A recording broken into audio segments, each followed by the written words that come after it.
हम सब जानते हैं हमारे जीवन का परम सत्य है, अंतिम उद्देश्य मृत्यु ही है हमारा। हम चाहे जीवन में जो कर लें, पर जाना हमको अर्थियों पर ही है, जाना हमको अस्थियों में ही है। कभी हमने उसके बारे में विचार क्यों नहीं किया कि हमारी मृत्यु कैसी है? इच्छा मृत्यु का वरदान सबको मिला है, पर कोई इच्छा तो करे। और इच्छा कैसी करे?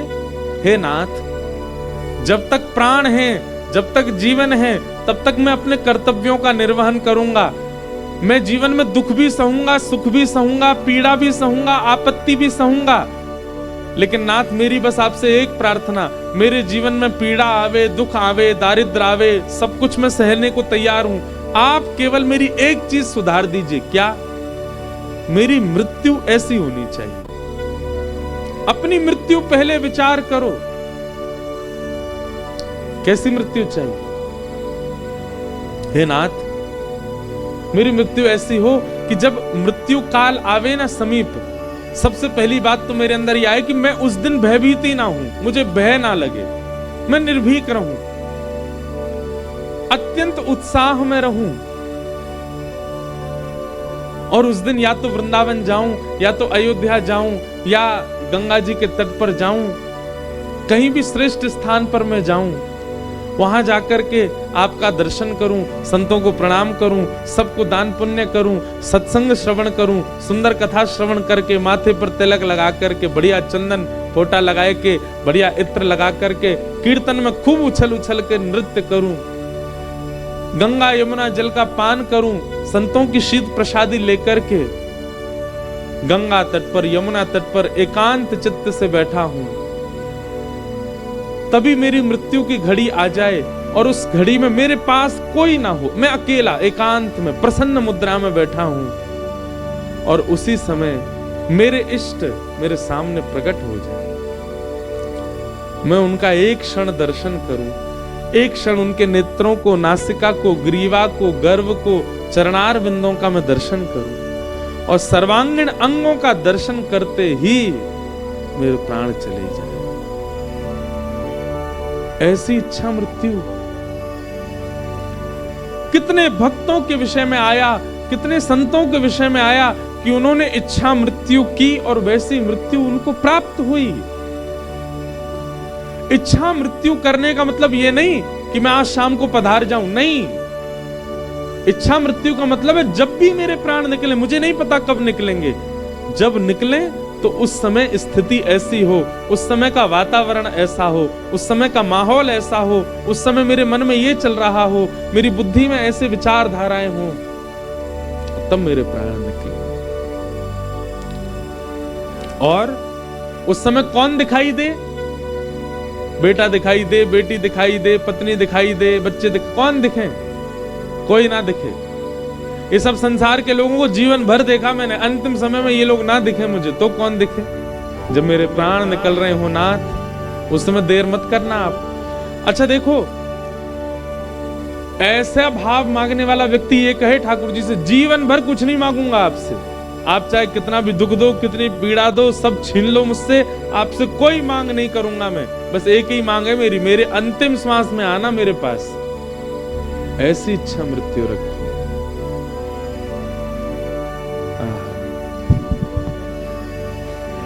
एक बहुत सुंदर एक भाव है, मैं गाता हूं कथा में, यह भी इच्छा मृत्यु हो सकती है। अच्छा, मेरे बताने से इच्छा मृत्यु नहीं करनी है, स्वयं विचार करो। गंगा जी के तट पर बैठो एकांत में, बिल्कुल जहां कोई नहीं आता हो, और वहां बैठ करके विचार करो कैसी मृत्यु की कामना है। घबराइए मत इस बात से, आपके सोचने से उसी समय। और एक और बात सुनिए, जब तक भय लग रहा है तब तक सोचना भी नहीं। पता चली मन में विचार किया था कि वृंदावन में हमारे प्राण निकले, और तभी घर के लोगों का प्लान बन गया, चलें वृंदावन। अरे नहीं यार, अभी नहीं, अभी तो बहुत काम करने मुझको, ऐसा मत कर लेना, हाथ जोड़ रहा हूं, मुझे पाप लगेगा। बोले तेने यार ऐसी बात बताई, लोग वृंदावन आवे थे डर रहे हैं।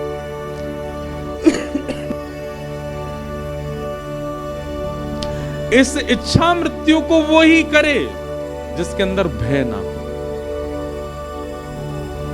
हमने तो विचार किया है, हमारा कंफर्म है कि हमको ऐसे, और हमें यह भी विश्वास है, हर दिन कथा करते हैं, हर दिन विश्वास और तीव्र होता है कि ऐसा ही होगा। वो बताना नहीं है, किसी को बताना नहीं कैसा चाहिए। बड़े खतरनाक लोग भी होते हैं। एक जगह मेरी कथा में कोई व्यक्ति बोला, महाराज जी आपने इच्छा मृत्यु का एक भाव कहा, मैं अपनी एक निजी बात शेयर करूं। मैंने करो, मुझे भोजन बहुत बढ़िया लगता है। मैंने आज मन में विचार किया कि जिस दिन मेरे प्राण निकले उस दिन सुबह सुबह जलेबी खाऊं, कचौड़ी खाऊं, बेड़ई सब्जी खाऊं, दोपहर के राजभोग में बढ़िया मेरे पास में मक्के की रोटी सरसों का साग बने, चटनी से लगा के पाऊं। रात्रि का प्रसाद पाने के लिए मेरे पास दाल बाटी आवे, बढ़िया चूरमा, उसमें गुलाब पड़ा हो महाराज जी। मैंने कहा फिर? बोले बिल्कुल पाता जाऊं, मेरे को ऐसा लगे पेट भर ही नहीं रहा। और अंतिम स्वाद जैसे ही मेरे पेट मुख में जाए, पेट भरते ही जैसे ही मेरे पेट भर जाए तुरंत मेरे प्राण निकल जाए। ऐसे भोगी लोग भी हैं, बड़े प्रचंड प्रसिद्ध लोग हैं, मैं 2-3 से मिला हूं मैं, जो भोग के द्वारा प्राण त्यागना चाहते हैं। ऐसे लोगों को मेरे चरणों में प्रणाम है भैया, ऐसा विचार मत करियो। इच्छा मृत्यु कैसी होनी चाहिए? ये सब तो निर्जीव होते हैं, इनमें कोई प्राण थोड़ी होते हैं। परंतु एक बात कहें, हमारे भक्ति परंपरा में ठाकुर जी के श्री अंग पर जावे वाली जो भी वस्तु है सब में प्राण है। उस बात का एक प्रमाण दें, श्रीमद् वल्लभाचार्य जी महाराज अपने श्री ठाकुर जी का नित्य भोग पधराते थे। एक बार 3 लोग रोते रोते गए महाप्रभु जी के पास। बहुत सावधानी से इधर देखो, सब लोग सुनो। जिन लोगों को लगता है मुकुट में प्राण नहीं है, माला में प्राण नहीं है, कुंडल में प्राण नहीं है, वंशी प्राण नहीं, ये सब निर्जीव केवल और केवल श्रृंगार है। 3 लोग रोते रोते गए तो श्रीमद् वल्लभाचार्य जी महाराज उनसे पूछने लगे, भैया तुम रो क्यों रहे हो? अब बहन मैं कथा करूं कि टाटा करूं? बैठ जाओ। तो इधर देखो, महाप्रभु जी बोले आप रो क्यों रहे हो, क्या बात है? कुछ नहीं बोले, बस एक ही बात बोले, हमें सेवा से दूर मत करो, हमें सेवा से विलग मत करो, हमें सेवा से बाहर मत करो। महाप्रभु जी बोले कौन सी सेवा से दूर कर रहा है तुमको कोई, क्या बात है, स्पष्ट बताओ। तो तीनों बस रोते रहे, हमें सेवा से दूर मत करो।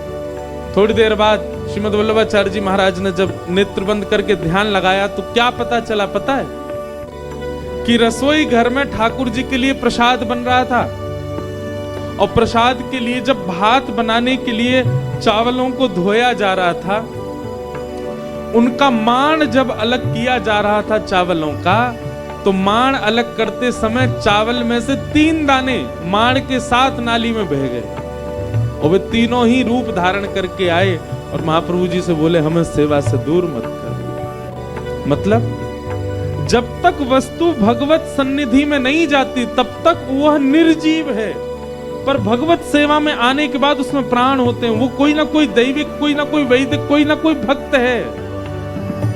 इसीलिए हमारे श्री लाल जी का जब भी श्रृंगार होता है, मुकुट को भी प्रणाम करके पधराया जाता, वंशी जी को भी प्रणाम करके पधराया जाता, माला भी प्रणाम करके पधराई जाती है। ठाकुर जी के श्री अंग पर आने वाली पोशाक भी, उसमें भी यही भाव होता है कि कोई वैष्णवी ठाकुर जी के ऊपर आए हैं आज, ठाकुर जी को धकवे के काजे। ठाकुर जी की मसनद भी उठाते हैं ना, तो उसको भी ऐसे प्रणाम करते हैं, जय हो गादी जी को प्रणाम, मसनद जी को प्रणाम, झारी जी, बंटा जी, सबको जी लगा करके, मतलब उनमें प्राण है। इसलिए ये विचार मत करना कि महाराज जी कह रहे हैं वंशी बने, पटका बने, ये तो निर्जीव होते हैं, ये सब में प्राण होते हैं। अपनी भक्ति साधना से आप वंशी बन सकते हैं। वंशी कौन है? भगवान की, स्वयं महादेव वंशी बन करके आए हैं ठाकुर जी की। बहुत दिन आए गए वृंदावन में, स्थूल आपको देखते हुए अब स्थूल देखने की इच्छा नहीं है हमारी, अब तो केवल एक ही इच्छा है कि किसी दिन आप सचल वृंदावन में हमको दिख जाओ, और अकेले नहीं दिखो, किशोरी जी के साथ रमण करते भय दिखो, विहार करते भय दिखो, लीला करते भय दिखो, रास करते भय दिखो। हे नाथ, मेरी आपसे और कोई जिज्ञासा नहीं, मेरा जीवन सुखी है दुखी है मैं सब सह लूंगा, केवल मेरा अंत ऐसा हो। आप किशोरी जी के साथ विहार कर रहे हैं, रमण कर रहे हैं, वो दृश्य मुझे जिस दिन दिख जाए, भले ही मैं करोड़ों का काम छोड़ करके वृंदावन आया हूं, पर जिस दिन आप प्रत्यक्ष मुझे दिख जाओ बस, उसके बाद नाथ, आज गंगा जी के तट पर हम आपसे निवेदन कर रहे हैं बंधु, हर भाव के आपने चिंतन किया है, जीवन कैसा हो, पत्नी कैसी हो, बच्चे कैसे हो, धन कैसा हो, घर कैसा हो, व्यापार कैसा हो, ये सब वह वस्तु है जो संसार में रहना सिखाती है। रहिए संसार में, खूब कमाइए धन, पर हमारी प्रार्थना गंगा के तट पर, आज सोमवार है, नवमी है, अपनी इच्छा मृत्यु का चिंतन करके जाओ, कैसी मृत्यु की कामना है, और गंगा जी से प्रार्थना करो, जीवन चाहे जैसा भी दीजिए, मृत्यु ऐसी ही हो हमारी। श्री भक्तमाल जी की कथा में वर्णन आता है कि भक्तमाल जी को अगर कोई अपने अंतिम श्वास में श्रवण, वैसे तो भगवान नाम भी यदि अंतिम श्वास में ले ले तो निश्चित है कि भगवत दर्शन होता ही है, लेकिन एक भक्त ने क्या किया, छोटे छोटे शब्दों में भक्तमाल जी को लिखवा करके और सुंदर तुलसी में मढ़वा करके अपने गले में पहन लिया, और नित्य भक्तमाल जी उसके हृदय पर रहती हैं। बोले ना जाने कब प्राण निकल जाएं, जब प्राण निकले तो भक्तमाल में जितने भक्त हैं ये सब का मुझे दर्शन हो। वही हुआ। जब उनका अंतिम क्षण आया तो भक्त, आज भी आप वृंदावन में देखेंगे कई महात्मा, कई संत, कई साधक वो कंठ में तुलसी माला पहनते, और फिर यहाँ बीच में खूब मोटी सी एक माला उनकी रहती है, एक छोटी सी पेटी जैसी पहन के रख, उसमें भक्तमाल जी अंदर, क्योंकि गीता भागवत आदि को आप गले में पहन करके घूम नहीं सकते, उसकी पवित्रता रखनी पड़ेगी, पर भक्तमाल जी में भक्त चरित्र इसलिए उनको पहन लिया जाता है। और भक्तमाल जी कंठ में धारण करके, एक भक्त थे, उनके प्राण निकलने का समय आया, कंठ में भक्तमाल थी, जैसे ही प्राण निकलने का समय आया, ना तो बच्चे दिखे ना पत्नी, परिवार कोई नहीं था। कौन दिख रहे हैं? श्री ध्रुव जी महाराज, श्री प्रहलाद जी महाराज, श्री हितरवंश महाप्रभु, स्वामी श्री हरदास जी महाराज, सब भक्तों के दर्शन होने लगे, और सब भक्त उनका हस्त कमल पकड़ करके बोले चलो अब अपने पिया के देश जाने का समय, जिनकी भूमि पर हम बैठे हैं। वैसे तो ये भूमि महादेव की है, गंगा जी की है, पर इस भूमि पर बैठ के जिन्होंने खूब भजन साधना की, हनुमान प्रसाद पोद्दार जी, उनका एक बहुत सुंदर पद है, उन भक्त को लेकर के भगवत धाम चले गए। भगवत धाम बंधुओं कोई आकाश में नहीं है, हमारो वृंदावन ही भगवत धाम है।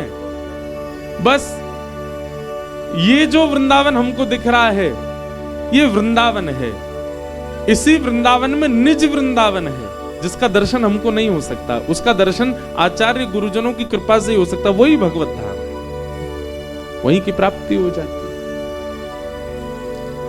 भीष्म पितामह अपनी इच्छा मृत्यु से कहते हैं, भले ही रोम रोम में प्राण लगे पर मैं ऐसे प्राण नहीं त्यागूंगा। बोले प्राण कब निकलेंगे हमारे? बोले जब सामने संग चक्र गदा पद्मधारी सामने मेरे आके खड़े हो जाएंगे, उनको नेत्रों से भर के देख लूंगा, उनको अपने रोम रोम में जब मैं बसा लूंगा, तब मेरे प्राण निकलेंगे। मृत्यु देवी सामने खड़ी है, हाथ जोड़ के, स्पर्श नहीं कर पा रही भीष्म पितामह का, क्योंकि उनकी इच्छा मृत्यु है। वास्तव में भगवान तो द्वारिका चले जाते, पर मृत्यु देवी ने ठाकुर जी को रोका, बोले अभी मत जाओ। बोले क्यों? भीष्म पितामह आपकी प्रतीक्षा कर रहे हैं, पहले उनके प्राण हरण होंगे तब आप जाओगे। इसलिए युधिष्ठिर जी के रोने का बानक बना, और भगवान युधिष्ठिर को लेकर के भीष्म पितामह के पास गए।